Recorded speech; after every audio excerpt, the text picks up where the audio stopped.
they jump? How high, man? August 1946, a year after the end of World War II, the United States Navy mounted an expedition to Antarctica, officially titled the United States Navy Antarctic Development Program. Developments, yeah. Sounds like gentrification, man. Yeah. The mission, more commonly referred to as Operation Hijack,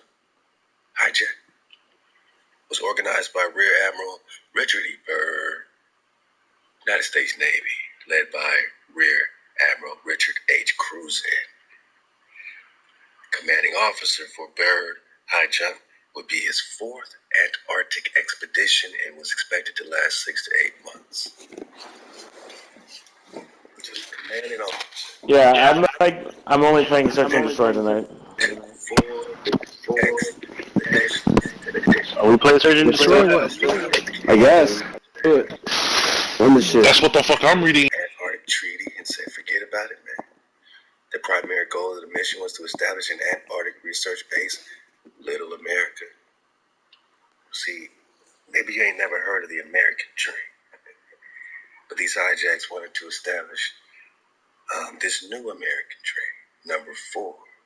The Navy also spent time training personnel, testing equipment, in the cold conditions, because this is the Cold War, boss, and determining the feasibility of establishing and maintaining bases in the Antarctic. Operation Hijack or Hijack?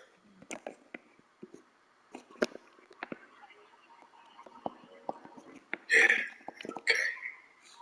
I mean, we've seen some footage. They don't never give us that much. You just need to know, Managa, that this happened. We talked about last time Admiral Byrd taking 4,700 soldiers to Antarctica. 4,700, man. That is a full-on military operation. Hijack or hijack? The Navy's unedited footage is also found in a newsreel format in our Universal News Collection. One newsreel highlights the start of Operation Hijack with scenes captured at a variety of ports. The second newsreel provides updates on Hijack, discussing the work being done in Antarctica. Yeah, Admiral Byrd had a lot to say about what was being done. He found a whole new land the size of America. Is that why they call it Little America? It's not smaller than America, Managa, but, it's like the little homie, you know what I mean? Power-wise, right? Power-wise. A month later, the Mount Olympus detached from Operation High Jump and set sail for Washington, D.C.'s Naval Yard. So they took Olympus up there, man. Sounds like their whole Greek pantheon situation, right? The footage captures the sink making its way up to Potomac and Anacostia rivers. So look, man, they just talking about the ships coming and the ships going. It's a 2-minute clip. What they got? Fair use in your clues. National Archives. Operation Hijack or Hijack?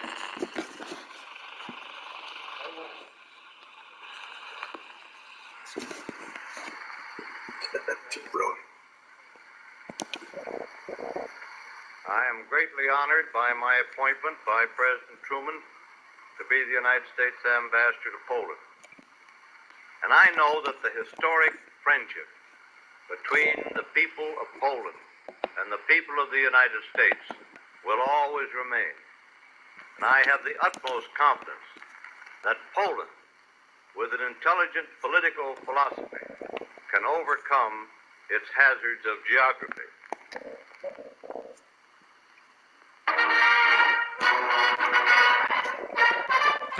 Sea smoke greets Admiral Byrd's flagship Mount Olympus entering the Bay of Whales. Cold water meeting warm air steamed from the chilly surface of the Antarctic close to the heart of the South Polar regions. Say, do you take a cold shower each morning? Brrr. Captain George Stupek, commander of the Eastern Task Group, gets a ducking that would cool a polar bear. But the doughty skipper works up an Australian crawl that foils Davy Jones and his well-known locker until help arrives to save him from the choppy sea. A motor whaler snares the captain in the record time of 6 minutes. Once aboard the ship, and the voyage continues through the ice-bound wastes of the deep South Pacific, where a couple of Southern gentlemen greet the intrepid group of explorers. Like Kilroy, the Admiral also gets around in his sky train. Arriving back at the base camp, he's greeted by his companions.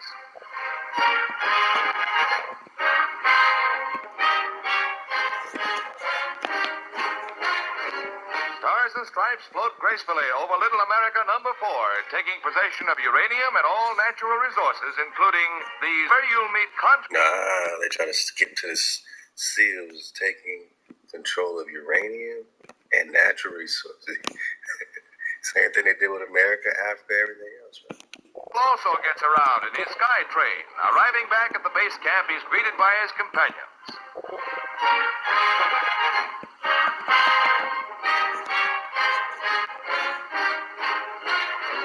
Stars and Stripes float gracefully over Little America number 4, taking possession of uranium and all natural resources, including Taking possession of uranium and all natural resources. Boss.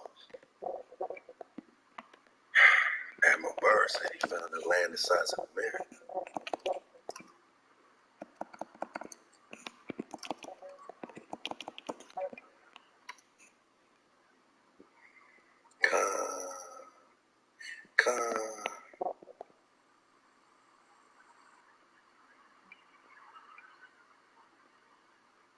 Soviet Russia, but why this interest in the bottom of the world?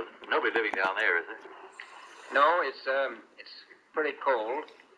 There's only one permanent resident, that's the emperor penguin. The little ones live further north. I tell you one reason they're interested. It's by far the most valuable, important place left in the world for science. That's why the scientific groups all over the nation are really interested. But more important than that, it has to do with the future of the nation, those to come after us, or even during your lifetime. Future. Because it happens to be an untouched reservoir of natural resources. And, as the world swings with an ever-increasing acceleration, far-flung places, once useless, like we thought the North Pole was, and no man's land, become very useful. The bottom of the world will be important, not only to us, but to our allies. I was going to ask you, does it have military importance? It has some, and as the world shrinks, it will continue to shrink with an ever-increasing acceleration. How will the world continue to shrink with an ever-increasing acceleration? Y'all leave a comment, let me know what he's yapping on. Is the ball shrinking? Are the lands coming back together? He seems like he's not playing, like the world is shrinking.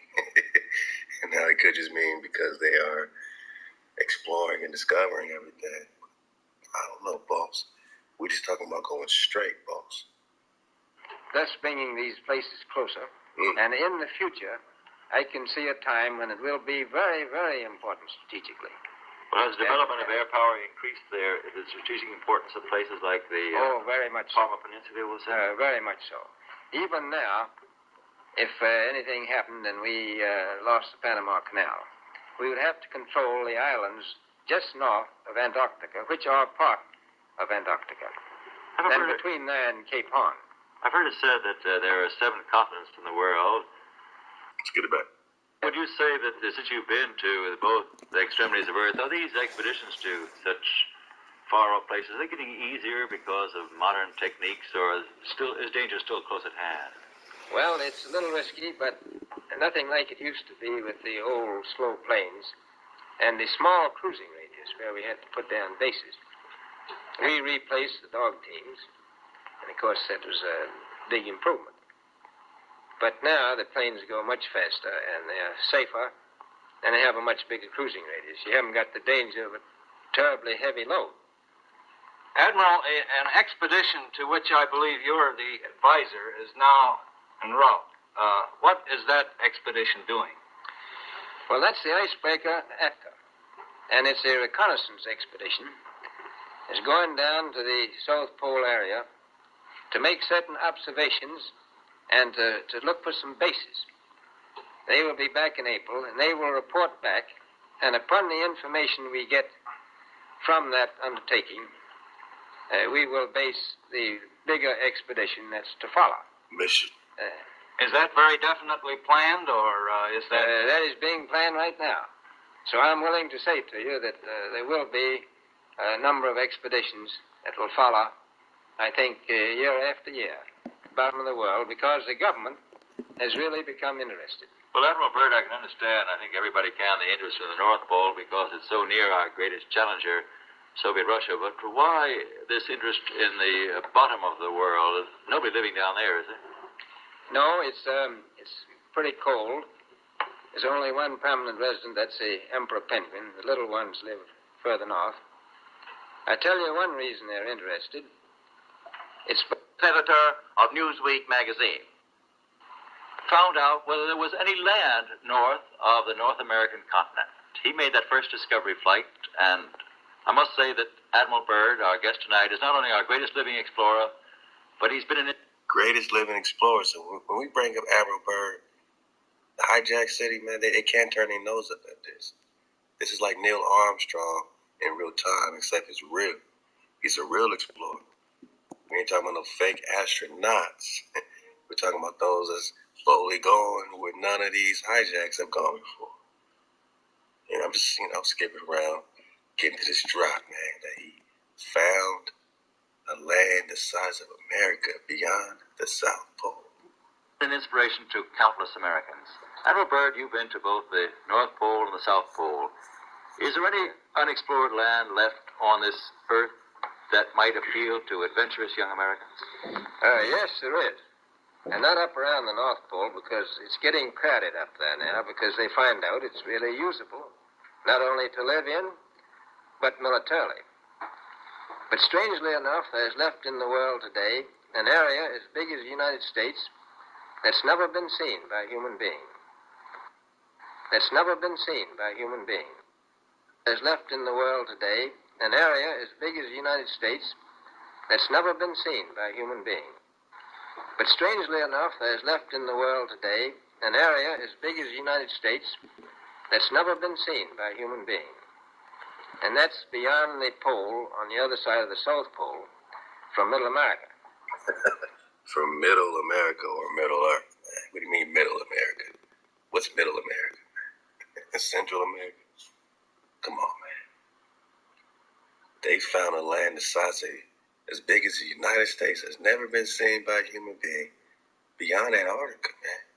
That don't fit on your ball. Strangely enough, there's left in the world today an area as big as the United States that's never been seen by a human being. And that's beyond the pole on the other side of the South Pole from Middle America. And I think it's quite astonishing that there should be an area as big as that unexplored. Woo! Unexplored lands. Lands beyond the pole. Natural resources. Uranium, gold, you name it, coal. Everything, boss. Operation High Jump or Hijack.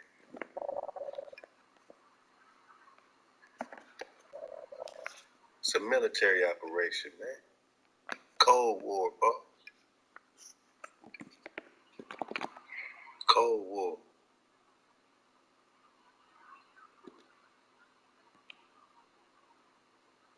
They got their dogs breaking through the ice,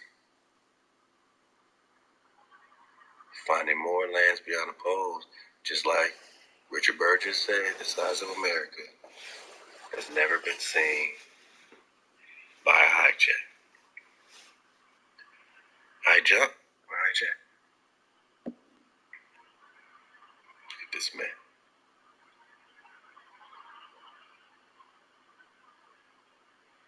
Yeah. They making a big deal out of this parade, man. They parading just like they would for astronauts coming home, man. I was digging all these leaks, man. High jump or hijack? Oh, hell no. Hell to the no. Hell to the no.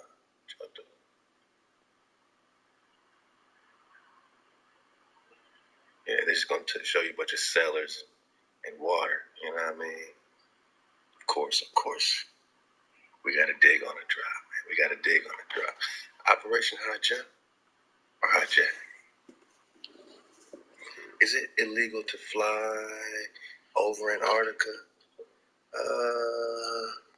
Short answer is no, it's not illegal to fly over Antarctica, but there are practical considerations that make it challenging. I wonder what. For regular airlines to navigate across the land, in many parts of Antarctica, there's limited or no infrastructure, no landing strips. Yeah, it's illegal. All right, don't try to get people in their planes going towards these barriers that you are guarding. Why are you guarding a barrier? Why can't planes fly over Antarctica? It's just limited infrastructure. That's their officials. Not like they can't say it's illegal, or else people go crazy in the uproar, right? They gotta be like, it's just limited infrastructure for your own safety. We just, with all our quadrillions of dollars, haven't built the infrastructure. We just can't, we can't build infrastructure anymore. So it's limited infrastructure. The vast remote expanse of Antarctica lacks the infrastructure. After all these years, 100 years, no infrastructure, right? Wrong. There's plenty of infrastructure. Underground, balls. Underground. Yeah, planes don't fly over the South Pole, ball. North Pole, ball. Yeah.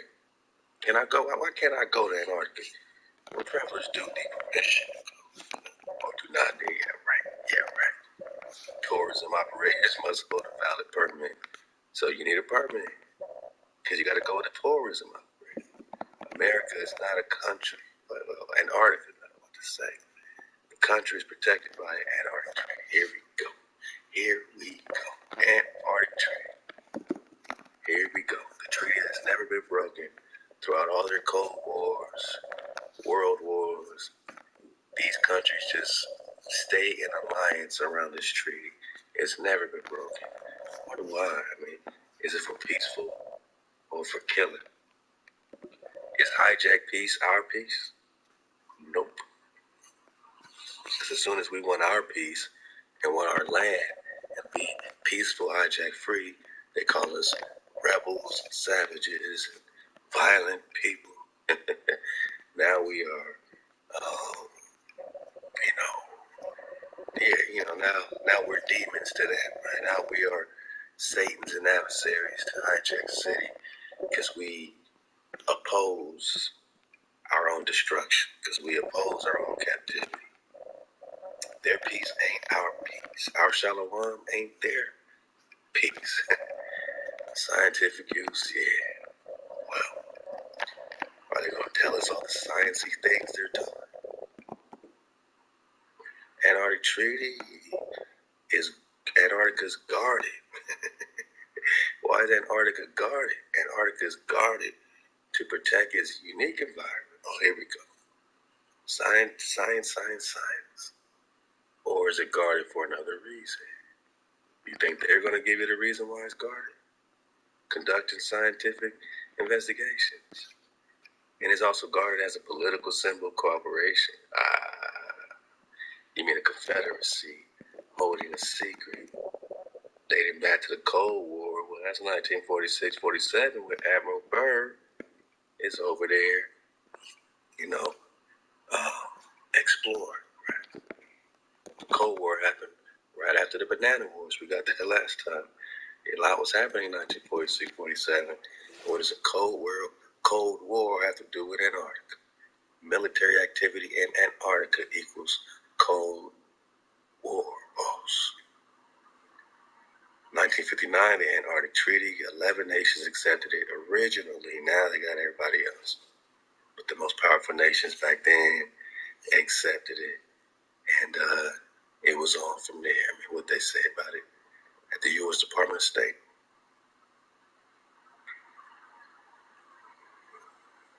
yeah, the treaty provides Antarctica. Antarctica should be used for peaceful purposes. Who's peace? Because they can say we're using it for peaceful purposes to create some, major weapon to keep the Negroes at bay. Like, that's their peace, right? To keep the dragons at bay, right? That's their peace. Those dragons are for us to help us, but that's not their peace. The dragons rising ain't peaceful to them. They could be peaceful to you. So whenever they say peace, you got to say peaceful to who? Because their peace ain't. No hijack's peace is going to be your peace. No invader's peace is going to be your peace, my God. It prohibits any measure of military nature, right? So they have to go underground, do the sciencey, experimenty, run the play on the surface, and then underground they can do whatever they want. Establish all the military bases. You got they say Hitler went missing over there and did some stuff. A lot of military connections going on between Admiral Byrd, Russia, this Cold War. All this was about Antarctica bombs, even the little Russia situation. They're carrying out of military maneuvers. Yeah. It's supposed to be peaceful. That's what they say. Currently, there are 50 parties to the treaty, of whom 28 are consultative parties that participate in decision making. Yeah, they're all in on it. Now include the original 12 contracted parties, as well as Brazil, Bulgaria, China, Ecuador, Finland, Germany, India, Italy, Korea, the Netherlands, Peru, Poland, Spain, Sweden, Ukraine.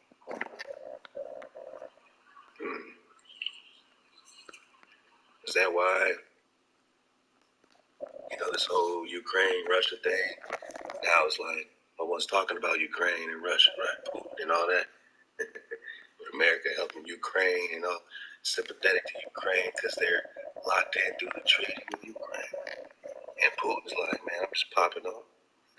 You're just popping off. Yeah. Putin doing his own thing over there in Antarctica.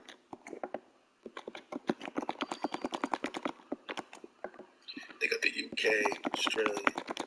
Yeah, I don't see Russia, man. So Putin is doing his own thing. Okay, you got Soviet Union.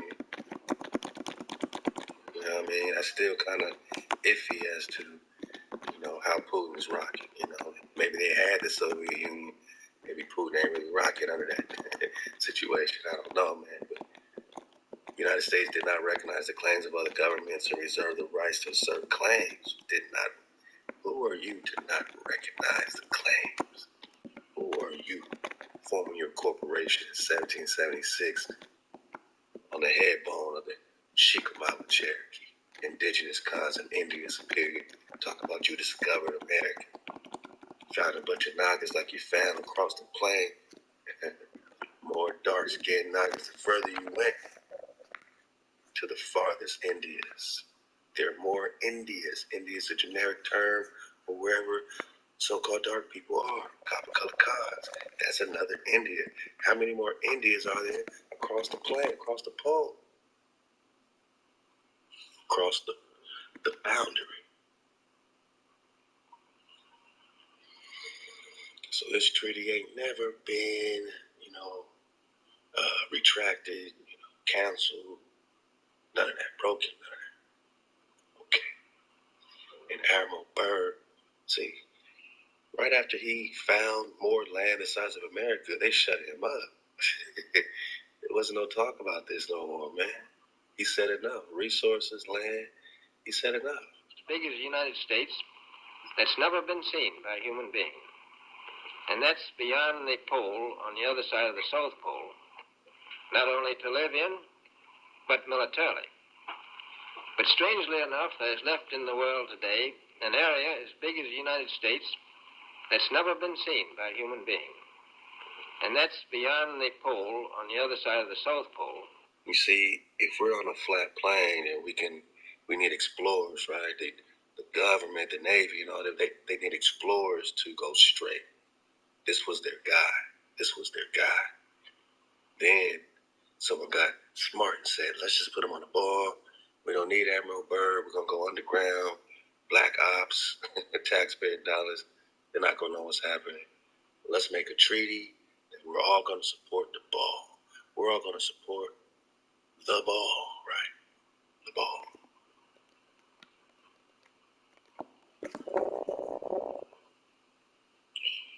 Now they just rock with the ball, all the balls, the blue marbles. I want to dig on some blue marble. Yeah, blue marble. It's blue marble.